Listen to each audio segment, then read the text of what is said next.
अपने प्यारे प्यारे इन बच्चों को कुछ भविष्य की सुनहरे सपने दिखाते।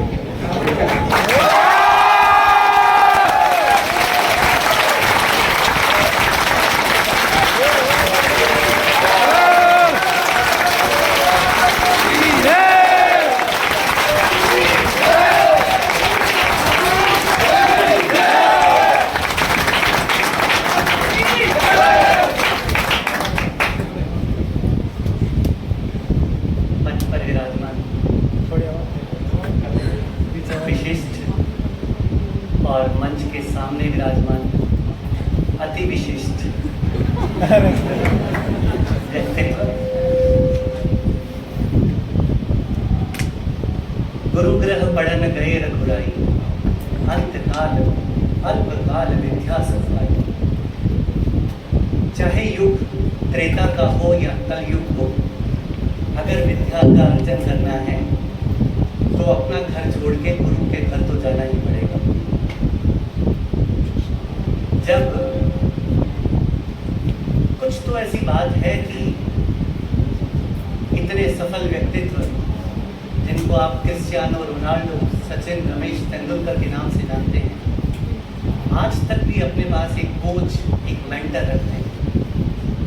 हमारे यहाँ मानस पढ़ते हैं, कहते हैं गुरु के बिना ना तो इस जग में और ना उस लोक में पार नहीं लग सकती। और इसी के लिए शायद एक सुंदर प्रयास किया गया कि एक मंच पर ऐसे कुछ व्यक्तित्व को इकट्ठा किया जाए जो कभी आप जैसे ही थे। डॉक्टर साहब ने, सॉरी, वास्तविक डॉक्टर साहब ने एक ऐसा समा मांगा जिसकी शायद हम सभी लोग सम्मोहित हो गए। बात कला के धनी है, इसमें कोई दो राय नहीं। लेकिन फिर भी अब ये जो सदी है, इस सदी में सोच को बदलना होगा। सर ने अपने व्यक्तित्व में 5 से 7 बार प्रेरणा स्रोत के रूप में IAS को कहा। परिस्थितियों को आप देखिए, अभी इसी सभागार में अगर एक प्रशासनिक व्यक्तित्व आता है तो हम सब लोग अपनी सीट से खड़े होते हैं।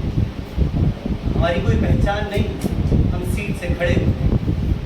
लेकिन जब उन प्रशासनिक अधिकारियों को बनाने वाला एक शिक्षक आता है, तब जो किलकारी अभी ये बच्चे भर रहे थे, ये किलकारी इस बात की गूंज है कि प्रशासनिक अधिकारी मां के पेट से नहीं आता, उसको बनाने वाला भी शिक्षक है।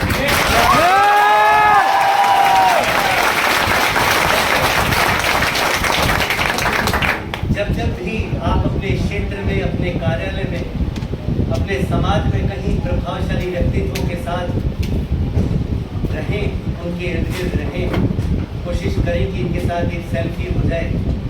जरा अपने आप को देख लो, आप शिक्षक हैं। चाणक्य कहते हैं निर्माण और प्रलय शिक्षक की गोद में बनता है। अधिकारी बनेगा या चोर, ये शिक्षक ही तय करेगा। मैं उतने ही गर्व और सम्मान से ये बात कहता हूँ। किसी ने पूछा सबसे अच्छी खुशबू किसमें है? किसी ने गुलाब कहा, किसी ने चंपा कहा, किसी ने कहा कि जो बाग में जब छोटी छोटी सी कलियां खिलती है तब जो खुशबू आती है, किसी ने कहा नहीं, बारिश की मिट्टी की खुशबू। सबसे अच्छी खुशबू है रोटी। जब हम जैसे लोग रोड पे निकलते हैं, हमें गंदगी दिखती है, देखो कितना गंदा है, ठीक नहीं काम हो रहा। लेकिन जब इस तरफ बैठे लोग या जो सुबह मजदूरी करने निकलता है, उसको गंदगी नहीं दिखती साहब, उसको ये दिखता है कल सुबह मेरा चूल्हा कैसे जलेगा। उसको ये फर्क नहीं पड़ता समाज में क्या हो रहा है। ये जो आप इधर बैठे हैं, सफलता के लिए ना तो बैकग्राउंड चाहिए, ना सफलता के लिए आपका डिटर्मिनेशन चाहिए, ना सफलता के लिए आपको कोई दृढ़ प्रतिज्ञा चाहिए। सफलता के लिए सिर्फ एक चीज चाहिए। ये मैं अपने व्यक्तिगत जीवन से उदाहरण दे रहा हूँ। जब भी आप इस समझदार में फंसे, तब मुझे मेरे पिता का चेहरा याद आता है। दिन में 12 घंटे मेहनत करता है और मेरे हाथ में पैसे रखता है, जा कोचिंग में देके आ। अगर आपको सफलता चाहिए, सिर्फ एक चीज है, आप समझो 2 से 2.5 लाख लोग एक परीक्षा में बैठते हैं, एक जैसा पढ़ाते हैं टीचर सबको। कुछ ले आते हैं, कुछ रह जाते हैं। वो रह रहने वाले सिर्फ एक कारण से रहते हैं। उनको वो बात नहीं लगी कि मेरे घर में अब मेरे पिता थोड़े से वृद्ध हो चले, उनके घुटने थोड़े कमजोर हो गए, हम जैसे कंधों की ज़रूरत है, खड़े हो जाओ, सब कुछ दाव पे लगा दो। क्यों? क्योंकि वो जो है ना, जिनके कारण से आज आप यहाँ बैठे हो, उन्होंने अपना कल आपके आज पे दाव पे लगा रखा है। इस बार का युद्ध खुद के लिए नहीं लड़ेंगे, इस बार का महासमर उन्हीं के लिए रचा जाएगा। और कितना चक्रव्यूह लगा ले आरपीएससी, हम इसलिए कहते हैं क्योंकि हम जहाँ खड़े किसी दौर से गुजर के आए हैं और हमारे पास ऐसी कोई व्यवस्था नहीं थी। आजकल अब शर्ट और अच्छी क्रीज की पैंट पहनते हैं, 10वीं तक हम निक्कर में थे। और मुझे याद है, अभी भी आज हम सरकार के बड़े ओहदे पे कहीं पर भी हम हैं, लेकिन मुझे याद है कि जब 15 अगस्त 26 जनवरी को मेरी बहन सरकारी स्कूल में वो जो लड्डू मिलता था, उस लड्डू को अपनी चुन्नी में बांध के आती थी, क्योंकि हम महीनों महीनों भर तक मिठाई नहीं खाते थे, क्योंकि हमारे यहाँ व्यवस्था कम थी। तब वो जो लड्डू लाती थी ना, उस लड्डू पे हम लोग भाइयों का हक था। आज मैं 1000 रुपए खरीद करके एक बड़ी महंगी मिठाई खा सकता हूँ, लेकिन जो मीठा मैंने उसमें खाया, वो मीठा मैंने आज तक जिंदगी में नहीं पाया।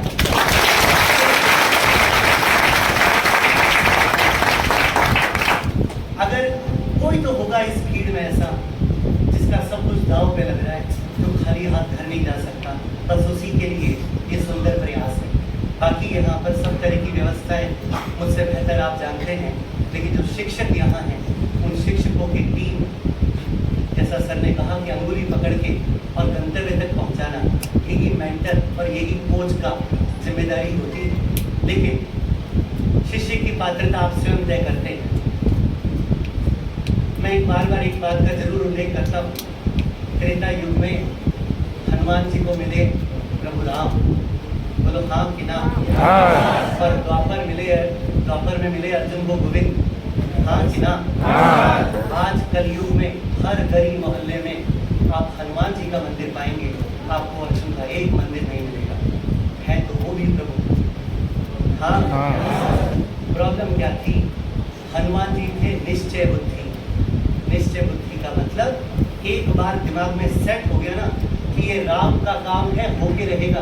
दुनिया में ऐसी कोई ताकत नहीं है जो इसको रोक ले, बस सेट करा दिया। राम का काम है। जय गिरि चरण देई हनुमंता, चले सोगा पाताल तुरंता, जिन्हीं अमोघ रघुपति करवाना, ले ही भांति चले हनुमाना। अब हनुमान जी सेट हैं, राम का काम करके ही आऊंगा। अर्जुन थे संशय बुद्धि। गोविंद जैसा जो चलते युद्ध में 18 दिन का लेक्चर देते, उनसे बढ़ के गुरु कोई है क्या? गोविंद बताए एक, अर्जुन पूछे कि दो, इनको क्यों मारूं? ये तो मेरे ताऊ जी लगते, ये मेरे बड़े भैया हैं। गोविंद ने कहा बेटा तुम रहने दो, तुम्हारे बस की बात नहीं है।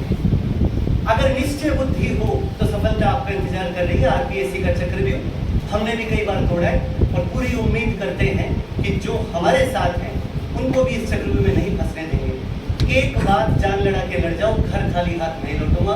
दुनिया की कोई ताकत नहीं है जो आपको रोक ले, क्योंकि बेस्ट तभी आता है जब आप सबसे विपरीत परिस्थितियों में होते हैं।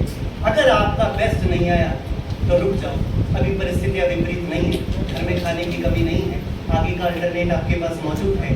और अगर मान लीजिए अभी इस समय आप कितनी देर से बैठे हैं और आपके सामने इस हाइट का एक ऐसा शावक पीछे छोड़ दिया जाए जो भूखा है 7 दिन से, मैं गारंटी देता हूँ आप उसे बोल्ट पकड़ा देंगे। क्यों? जान पर बनाई। बस सफलता का यही एक मूल मंत्र है। ये जो इधर बैठे हैं ये भी इसी परिस्थिति से लड़े, और ये जो इधर बैठ के तैयारी कर रहे हैं एक ही परिस्थिति है।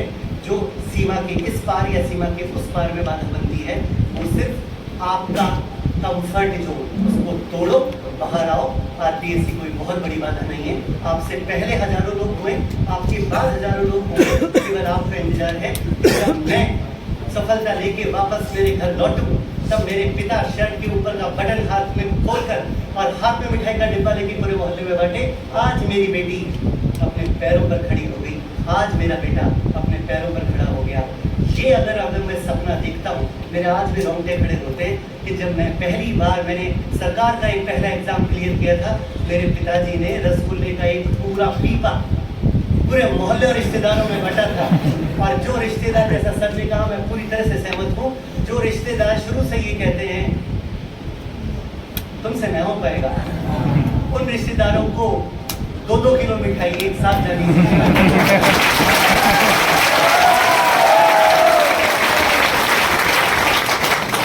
हम तो क्लास में चर्चा करेंगे, मुझसे बेहतर लगता है यहाँ बैठे हैं। अपनी बात को विराम देता हूँ। जान लगा देना यार, सफलता लेने के अलावा कोई दूसरा रास्ता नहीं।